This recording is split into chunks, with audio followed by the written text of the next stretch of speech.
और इन्हीं का डिप्टी मेयर बन रहा था। स्टेट कैलकुलेशंस है स्टेट। इस बार इंडिया गठबंधन के तहत कांग्रेस और आम आदमी पार्टी साथ आ गई, तो स्टेट इलेक्शन था, 20 हमारे थे, 16 उनके थे। इसमें कोई बहुत बड़ी गणित नहीं थी, इसमें कोई बहुत बड़ा वो नहीं था। लेकिन शुरू से इनकी नीयत खराब थी, शुरू से इनकी नीयत खराब थी। जब से चुनाव ऐलान हुए,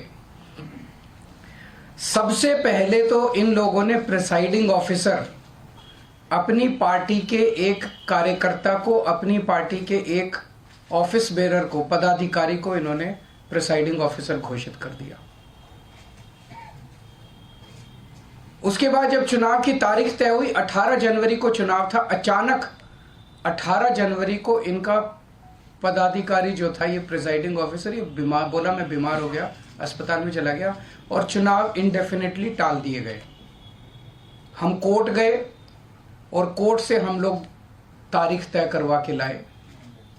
इस दौरान इन्होंने हमारे और कांग्रेस के काउंसलर्स को खरीदने की, डराने की, धमकाने की बहुत कोशिश की, जैसे कि पूरे देश भर में करते ही हैं। इनकी फितरत है, हर जगह करते हैं। लेकिन किस्मत से एक भी नहीं टूटा और आज चुनाव हुए, चुनाव होने थे, चुनाव हुए। कोर्ट के डायरेक्शंस के बावजूद इन लोगों ने जो बदमाशी की, हम सब देखते हैं कि चुनाव तो हुआ, लेकिन जब चुनाव के वोटों की गिनती होती है, चाहे राज्य स्तर का चुनाव हो, चाहे देश का चुनाव हो, गिनती के वक्त हर पार्टी का एजेंट वहां बैठा होता है।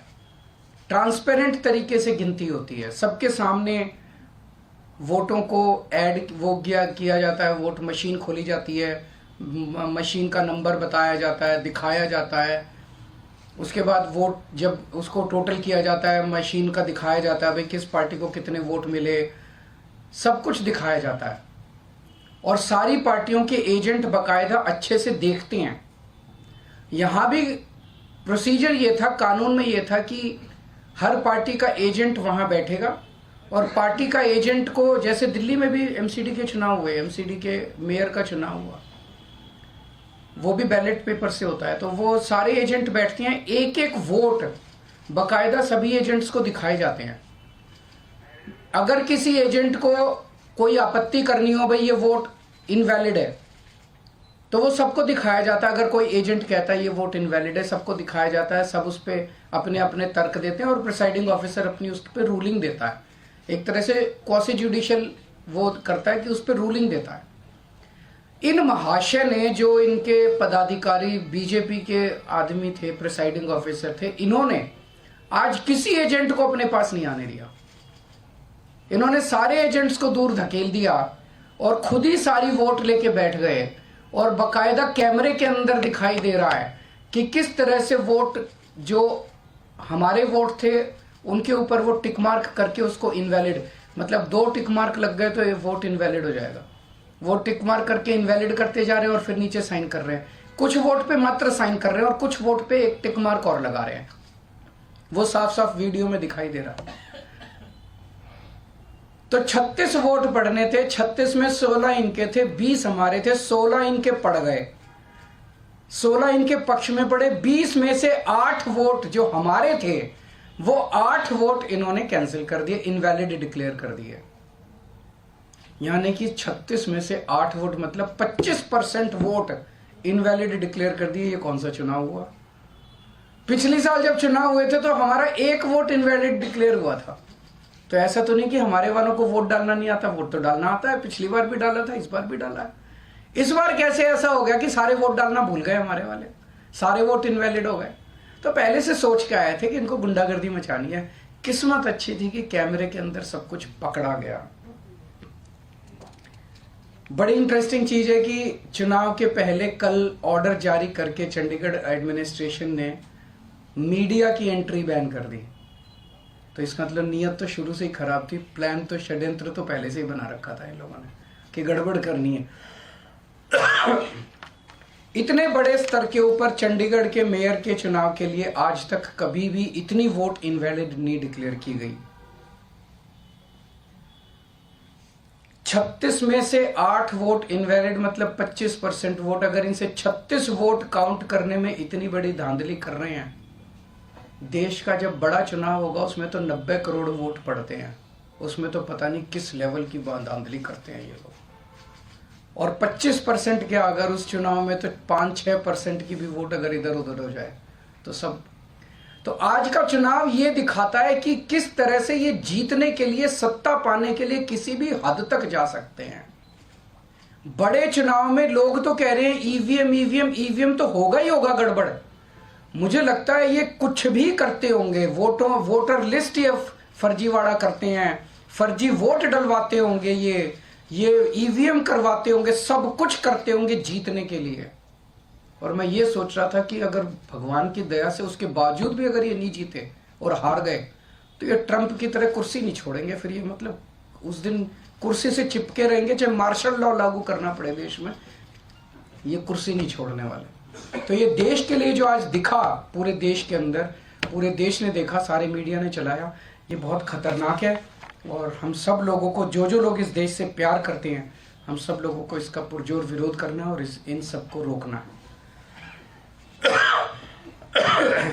आपने ये कहा, कोर्ट आप लोग जा रहे हैं, ऐलान किया आम आदमी पार्टी ने, अंत में आपने ये कहा कि कुर्सी से चिपके रहेंगे। पिछले दिनों मल्लिकार्जुन खड़गे ने भी इसी तरह का बयान दिया था कि ये आखिरी वोटिंग चुनाव है और उसके बाद प्रेसिडेंशियल इलेक्शन हो जाएगा बाकी कंट्रीज की तरह। तो ये आप मान के चल रहे हैं कि ऐसा होगा, या फिर आप ये सारे जो आसार दिखाई दे रहे हैं ये इसी तरफ इंगित करते हैं कि बहुत बड़े स्केल के ऊपर कुछ तो गड़बड़ है।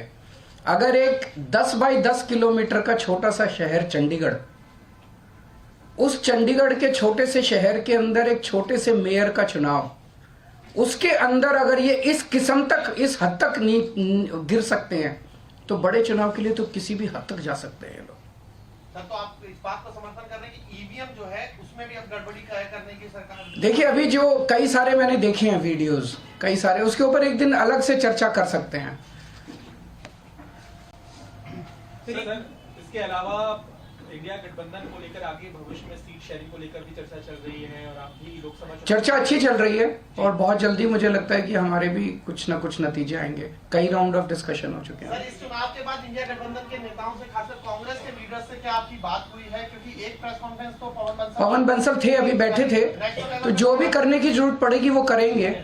आज मेरा मकसद चंडीगढ़ का मेयर इंपॉर्टेंट नहीं है देश के लिए। चंडीगढ़ का मेयर आम आदमी पार्टी का बने, इसका बने, उसका बने, इंपॉर्टेंट नहीं है। पर इंपॉर्टेंट है जो लोग गुंडागर्दी करके चुनाव जीतेंगे, वो गुंडागर्दी का ही प्रशासन लेके आएंगे, वो आपके शहर में गुंडागर्दी मचवाएंगे। जो ईमानदारी से वोट जीतेंगे, ईमानदारी से चुनाव लड़ेंगे, वो शासन में ईमानदारी लेके आएंगे। आज इन्होंने जिस तरह से सरेआम गुंडागर्दी, अरे वोट, आपके वोट, जो वो अधिकारी है प्रिजाइडिंग ऑफिसर, उसके खिलाफ तो फोर्जरी का, फ्रॉड का, सेडिशन का मुकदमे चलने चाहिए। नॉन पेलेबल ऑफेंस है, उसने फ्रॉड करके सबके वोट बदल दिए उसने। ये कैसे परमिसिबल है? जनतंत्र तो सुप्रीम है, वोट तो एक तरह से बहुत सैक्रोसैंक्ट है किसी का भी वोट। आपने काउंसलर्स के वोट बदल दिए, काउंसलर्स के वोट पे टिक मार्क करते जा रहे हो और साइन करते जा रहे हो, टिक मार्क करते। ये क्या है? सरेआम गुंडागर्दी। ना वोट को मानते, ना किसी प्रोसेस को मानते, ना कानून को मानते, ना संविधान को मानते।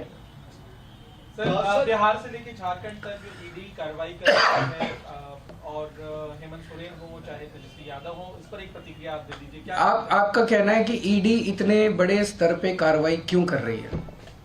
मैं आपसे ही पूछना चाहता हूं कि क्यों कर रही है। एक इन्होंने माहौल ये बनाया पूरे देश के अंदर, अब राम मंदिर का वो उद्घाटन हो गया, राम मंदिर का, अब तो इतनी सीट आएंगी और इतनी सीट आएंगी। अगर इतनी सीट आ ही रही थी तो ईडी की क्या जरूरत थी? फिर ये सब नौटंकी करने की क्या जरूरत थी? इसका मतलब इतनी सीट नहीं आ रही है, इसका मतलब ईडी की भी जरूरत है, फर्जीवाड़े की भी जरूरत है, गुंडागर्दी करने की भी जरूरत है, तब सीट आएंगी इनकी। अगर अपने आप सीट आ रही होती तो क्यों करते ये इतना सारा? क्यों ईडी पीछे भेजते? क्यों नीतीश जी को तोड़ते? क्यों उधर एनसीपी तोड़ते? क्यों शिवसेना तोड़ते? क्यों सबके पीछे ईडी छोड़ते? ये इसलिए कर रहे हैं क्योंकि इनकी सीटें नहीं आ रही हैं। लोग इनसे परेशान हो चुके हैं, लोग फेडअप हो चुके हैं। इंडिया गठबंधन की सीट शेयरिंग ठीक से हो गई तो इंडिया गठबंधन इनको, आज अगर चुनाव ईमानदारी से हो जाता, इंडिया गठबंधन का सीधा सीधा था, 16 वोट इनके थे, 20 हमारे थे, हम इंडिया गठबंधन की पहली जीत होती। लेकिन ये तो इस तरह से गुंडागर्दी करके बेईमानी करके चुनाव जीत रहे हैं। सीधा सीधा था। आज का चुनाव तो बड़ा सिंपल और स्ट्रेट था। हमारा एक भी आदमी नहीं बिका, 20 वोट थे हमारे, इनके 16 वोट थे। तो आज का चुनाव तो इंडिया गठबंधन जीत ही रहा था। तो फिर गुंडागर्दी करके इन्होंने इसको कर लिया। तो लगता है चुनाव आयोग का रुख करेंगे आप लोग? हाँ जी, चुनाव आयोग का रुख करेंगे इस मामले में? क्या जिस तरह से आप कह रहे हैं, आशंका जता रहे हैं कि ईवीएम को लेकर भी है और बाकी चीजों को लेकर, लगता है कि वो एक बहुत अलग बहुत बड़ा मुद्दा है, किसी दिन बात करेंगे आपसे ईवीएम का। इसी में एक कंडीशन है, इंडिया ब्लॉक की पिछली बैठक में आप लोगों ने तय किया था कि इलेक्शन कमीशन के पास डेलीगेशन जाएगा और जो वीवीपैट के पर्चियां होती हैं उसको बैलेट पेपर के तौर पर, मेरे ख्याल से इंडिया गठबंधन की तरफ से रिप्रेजेंटेशन भेजा जा चुका है, तो उस पर मुझे उम्मीद नहीं है कि ये लोग कुछ कार्रवाई करेंगे। सर, इस इलेक्शन के लिए जिसको आप कह रहे हैं कि सिर्फ एक चंडीगढ़ का छोटा सा इलेक्शन था, उसके लिए खुद जेपी नड्डा जी ने बधाई दी है और ये कहा है कि प्रधानमंत्री नरेंद्र मोदी की जो लीडरशिप है उसकी वजह से यूटी में जो है इस तरीके का विकास हुआ, जिसकी वजह से आप इंडिया जेपी नड्डा जी से पूछिए कि 8 वोट इनवैलिड किस बेसिस पे किए उन्होंने। उनसे पूछिए कि क्या उनके पदाधिकारी ने जिस तरह से वोट्स को टेम्पर किया, फोर्जरी की, क्या वो इसको सही मानते हैं? क्या वो इस तरह की प्रैक्टिसेस को, इलेक्टोरल मैल प्रैक्टिसेस को, चुनाव के दौरान इस तरह की बेईमानी को सही मानते हैं? और क्या वो इस तरह से पाई गई जीत को सही मानते हैं? क्या वो इसको अनैतिक नहीं मानते? क्या वो इसको देश के लिए नुकसानदेह नहीं मानते? क्या केवल येन केन प्रकारेण जीतना उनके लिए सब कुछ है?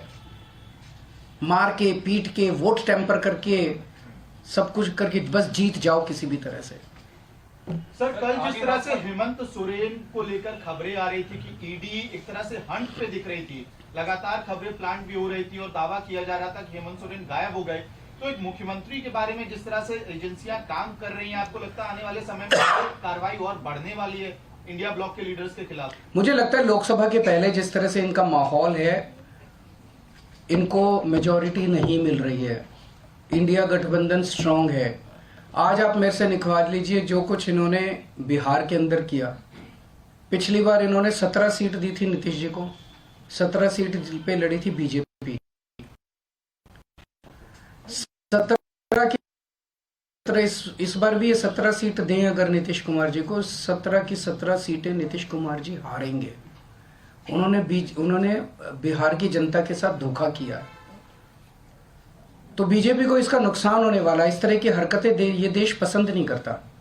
ईमानदारी से लड़ो चुनाव, अगर आप जीते हो आप जीतो, कोई और जीते, कोई जिसकी सरकार बने उसको चलाने। Thank you.